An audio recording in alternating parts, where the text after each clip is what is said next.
কিছু আছে আবার তাদের বিরুদ্ধে বললে, তাদের শেখ তথাকথিত শেখের বিরুদ্ধে বললে তাদের গা জ্বলে, কিন্তু ওই শেখরা নবীর বিরুদ্ধে বললে তখন তাদের গা জ্বলে না। তাহলে বোঝা যায় এরা নবীর উম্মত নয়, তারা সেই শেখদের উম্মত। তারা নবীর কলমা পড়ে নাই, তারা মূলত শেখদের কলমা পড়েছে। এখন শয়তান বলছে নাউজুবিল্লাহ, আল্লাহর নবী নাকি 40 বছর আগে নবী ছিলেন না। এটা প্রথম বলেছিল মিস্টার আবুল আলা মওদুদী, জামাত ইসলামের প্রতিষ্ঠাতা, যে নবী নাকি 40 বছর পূর্ণ হওয়ার 1 ঘন্টা আগেও জানতেন না যে উনি নবী হবেন। নাউজুবিল্লাহ মিন যালিক।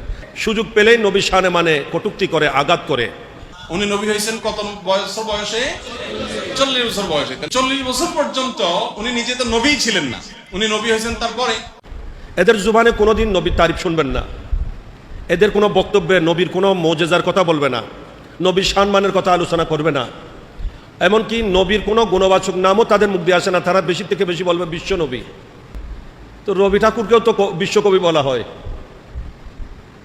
রবি ঠাকুরকে কি বলে? বিশ্বকবি। তো বিশ্বকবি রবি ঠাকুর, বিশ্বনবী আমাদের নবী, এটা নবীর শান। হ্যাঁ, এই জন্য আমরা দেখেছি যুগে যুগে যে সমস্ত শয়তানের দূষররা, ইহুদি নসারার দূষর হয়ে যারা কাজ করছে, বিভিন্ন আলেম বেশে হয়তো নামের আগে শায়েক লাগায়, আমরা অনেকে মনে করি এরা বড় বড় ইসলামী স্কলার, কিন্তু দেখা যায় এরা সবসময় নবীর বিরোধিতার মধ্যেই লিপ্ত। সুযোগ পেলেই নবী শানে মানে কটূক্তি করে, আঘাত করে। এদের জুবানে কোনোদিন নবীর তারিফ শুনবেন না, এদের কোনো বক্তব্যে নবীর কোনো মোজেজার কথা বলবে না, নবীর সম্মানের কথা আলোচনা করবে না, এমনকি নবীর কোনো গুণবাচক নামও তাদের মুখ দিয়ে আসে না। তারা বেশি থেকে বেশি বলবে বিশ্ব নবী। কি বলে? বিশ্ব নবী। তো রবি ঠাকুরকেও তো বিশ্বকবি বলা হয়। ও রবি ঠাকুরকে কি বলে? বিশ্বকবি। তো বিশ্বকবি রবি ঠাকুর, বিশ্বনবী আমাদের নবী, এটা নবীর শান। হ্যাঁ, তাহলে তো তুমি রবি ঠাকুর যেরকম একজন কবি হিসেবে যার সে যত দূরে, তুমি নবী হিসেবে নবীকে অত দূরের জন্য বানিয়েছ। নাউজুবিল্লাহ মিন যালিক। অথচ আমার নবী কুল কায়নাতের নবী, ঊর্ধ্ব থেকে নিম্ন জগৎ, আল্লাহর সমস্ত সৃষ্টির জন্য যাকে আল্লাহ রহমতুল্লিল আলামিন ঘোষণা দিয়েছেন, ইনি আমাদের নবী। আর তুমি বেশি থেকে বেশি নবীকে বলো বিশ্ব নবী, বিশ্ব নবী। এখন শয়তান বলছে নাউজুবিল্লাহ, আল্লাহর নবী নাকি 40 বছর আগে নবী ছিলেন না। হ্যাঁ, এটা প্রথম বলেছিল মিস্টার আবুল আলা মওদুদী, জামাত ইসলামের প্রতিষ্ঠাতা, যে নবী নাকি 40 বছর পূর্ণ হওয়ার 1 ঘন্টা আগেও জানতেন না যে উনি নবী হবেন। নাউজুবিল্লাহ মিন যালিক। অথচ যে নবী তারই প্রশংসা প্রতিটা যুগে যুগে আল্লাহ আল্লাহর নবী রসুলগণকে 1,24,000, 2,24,000, 3,36,000 নবী রসুল প্রেরণ করে যার তারই প্রশংসা জগতের কাছে করেছেন, যে নবীর আগমনের বার্তা জগৎকে শুনিয়ে গিয়েছেন, সারা বিশ্বজাহান যার আগমনের অপেক্ষায় ছিল, এবং যিনি এসেছেন সারা জগৎ যাকে আসার আগে থেকে যার উপর দরুদ ও সালামের হাদিয়া পেশ করতেছিলেন। মা আমেনা রাদিয়াল্লাহু তাআলা বলছেন, আমার ঘরের দিওয়ারের পাথরগুলারও মুখ জবান খুলে গেছে, ঘরের দরওয়াজাগুলার জবান খুলে গেছে, প্রত্যেক কিছু থেকে আমি ইয়া নবী সালাম আলাইকার আওয়াজ শুনতেছিলাম। নবী বলছেন, আমি ছোটকালেও যখন মক্কার অলিগলিতে চলতাম, তখন পাথরগুলো আমাকে সালাম দিত, আমার উপর দরুদ ও সালামের হাদিয়া পেশ করত। যে নবী জগতে আসা মাত্র রব্বি হাবলি উম্মতি বলে ফরিয়াদ করছেন উম্মতের জন্য, আর আমি বলছি নবী 40 বছর আগে তো নবী ছিলেন না। নাউজুবিল্লাহ মিন যালিক। অথচ কোরআন সাক্ষী সাইয়্যিদুনা ঈসা রূহুল্লাহ আলাইহিস সালাম, যিনি জগতে আসা মাত্র বলেছিলেন ওয়াজআলানি নবিয়্যা, ওয়াজআলানি নবিয়্যা, উনি বলছেন, উনি মায়ের গর্ভে মায়ের কুলে থেকে উনি কথা বলেছিলেন। তখন কি বলছিলেন? যে আল্লাহ আমাকে নবী বানিয়ে পাঠিয়েছেন। আর আমরা বলছি আমাদের নবী, আমরা নয়, এই দুশমন শয়তানরা বলছে নবী নাকি 40 বছর আগেও নবী ছিলেন না। এখন ওরা কি বলবে? আমাদের নবী তো নবী হয়ে জগতে এসেছেন, তোমাদের কোরআন সাক্ষী, আর তোমরা বলছো তোমাদের নবী 40 বছর পূর্ণ হওয়ার 1 ঘন্টা আগেও নবী ছিলেন না, উনি জানতেন না যে উনি নবী হবেন।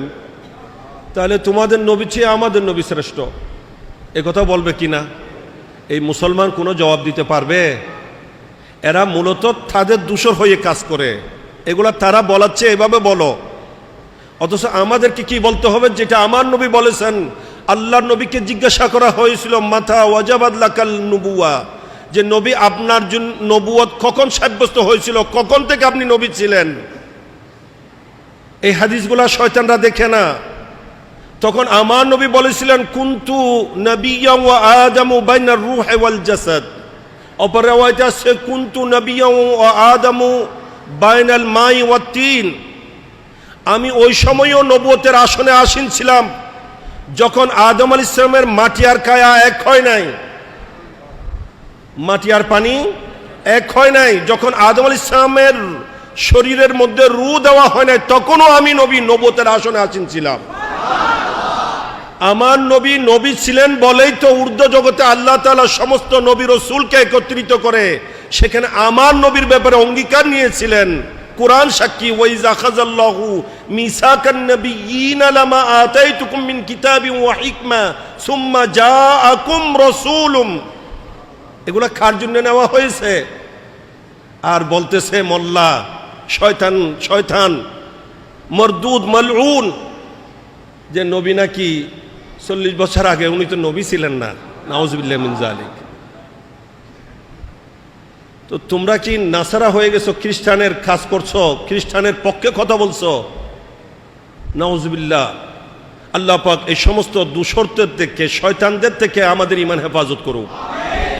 কিছু আছে আবার তাদের বিরুদ্ধে বললে, তাদের শেখ তথাকথিত শেখের বিরুদ্ধে বললে তাদের গা জ্বলে, কিন্তু ওই শেখরা নবীর বিরুদ্ধে বললে তখন তাদের গা জ্বলে না। তাহলে বোঝা যায় এরা নবীর উম্মত নয়, তারা সেই শেখদের উম্মত। তারা নবীর কলমা পড়ে নাই, তারা মূলত শেখদের কলমা পড়েছে। অথচ যারা প্রকৃত ঈমানদার তারা এই সমস্ত শেখদেরকে তাদের পদদলিত করেছে, পায়ের নিচে ফেলেছে। এই জন্য যারা যারা নবীর শানে যুগে যুগে বেয়াদবি করেছে, গুস্তাখি করেছে, শানে মানে কটূক্তি করেছে, এরা ডাস্টবিনে গিয়েছে। এরা কোথায় গিয়েছে? ডাস্টবিনে গিয়েছে। এখনো সেই তথাকথিত শেখদেরকে সত্যিকার ঈমানদাররা ডাস্টবিনে নিক্ষেপ করে দিয়েছে। আমাদের উচিত তাদের এই সমস্ত ফেজগুলাকে বলক মারা, এগুলাকে বন্ধ করে দেওয়া, এখানে রিপোর্ট মারা, যাতে এগুলা বন্ধ হয়ে যায়। এটা হচ্ছে ঈমানদারের একান্ত ঈমানি দায়িত্ব। আল্লাহ পাক সেই তৌফিক ঈমানদারদেরকে দান করুক। তো নবীর শানে মানে বেয়াদবি করলে কি নবীর শান কমে যাবে? যেই নবীর শান আল্লাহ বলছেন ওয়া রাফা'না লাকা যিকরাক, নবী আপনার শান আমি আল্লাহ বুলন্দ করেছি। এই জন্য যারা নবীর শান মানের পক্ষে কথা বলবে তাদের শানও বৃদ্ধি পাবে, আর যারা নবীর শানে মানের বিরোধিতা করবে এতে নবীর শান তো কমবে না, নবীর কোনো ক্ষতি হবে না, বরং তারাই ক্ষতিগ্রস্ত হবে, দুনিয়াতেও লাঞ্ছিত হবে, দুনিয়াতেও লাঞ্ছিত হবে, আখিরাতেও তারা কি হবে? লাঞ্ছিত হবে। আল্লাহ পাক এই সমস্ত শয়তানদের থেকে আমাদের ঈমান হেফাজত করুক।